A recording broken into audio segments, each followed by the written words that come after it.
புது சட்ட திருத்தத்தை கொண்டு வந்த பாஜக எதிர்க்கட்சிகளுடைய எதிர்ப்பையும் தாண்டிய மக்களவையில் ஒரே நாடு ஒரே தேர்தல் மசோதாக்கு தாக்குதல். இதை பற்றின கருத்துக்களை தான் இந்த வீடியோவில் இன்னைக்கு நம்ம பார்க்க போகிறோம்.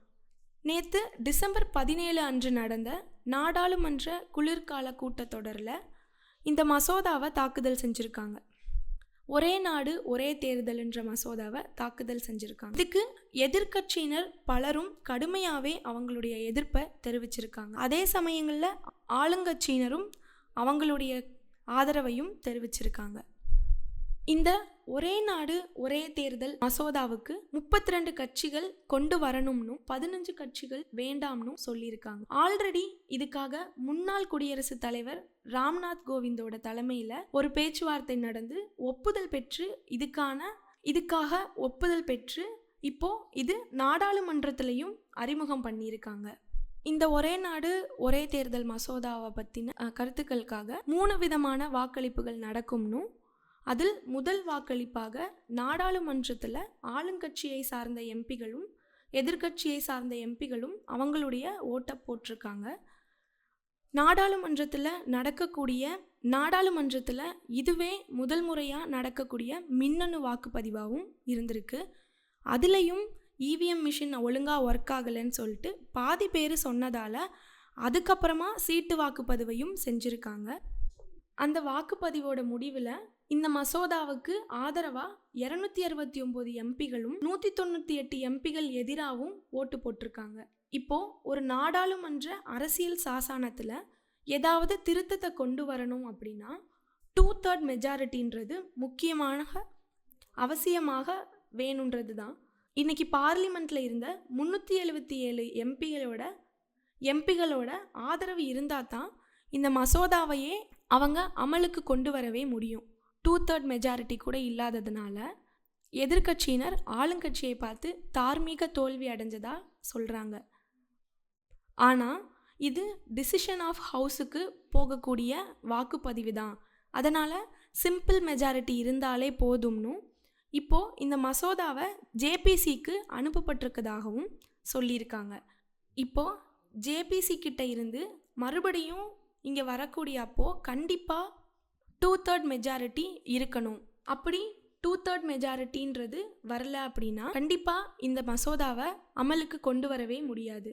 அதே சமயத்தில் அடுத்து அதே மாதிரி மாநில சட்டசபையிலையும் பாதி சட்டசபையோட ஆதரவும் வேணும். அதன் பிறகு ஜனாதிபதியோட கையெழுத்துக்கு அப்புறம்தான் இதை அமலுக்கே கொண்டு வர முடியும் அப்படின்றது குறிப்பிடத்தக்கது.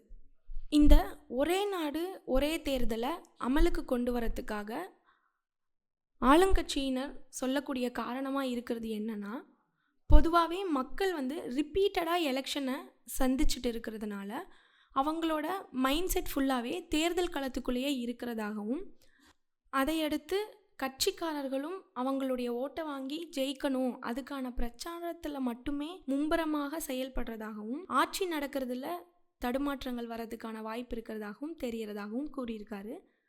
ஸோ நாடு முழுக்க ஒரே நேரத்தில் தேர்தலை வச்சு முடிச்சிட்டாங்க அப்படின்னா அதுக்கப்புறமா நாடு முழுக்க ஒரே நேரத்தில் தேர்தல் வச்சு முடிக்கிறப்போ அடுத்து அவங்க ஆட்சி நடத்துறதுல மட்டுமே கவனத்தை செலுத்துவாங்க அப்படின்றத சொல்லியிருக்காங்க. ஆனால் இவங்க ஜெயிச்சு ஆட்சிக்கு வந்திருக்காங்களே, இதுவரைக்கும் நாட்டுக்காகவும் மக்களுக்காகவும் என்ன செஞ்சுருக்காங்கன்றது மிகப்பெரிய கேள்விக்குறி தான். அடுத்து அவங்க சொல்லக்கூடிய காரணம் என்னென்னா, தேர்தல் செலவை குறைக்கிறது. இவங்க நாடாளுமன்றத்தில் வச்சுருக்கக்கூடிய இவிஎம் மிஷின், நாடாளுமன்றத்தில் வாங்கக்கூடிய ஓட்டுக்காக வச்ச இவிஎம் மிஷினே ஒழுங்காக ஒர்க் ஆகலை.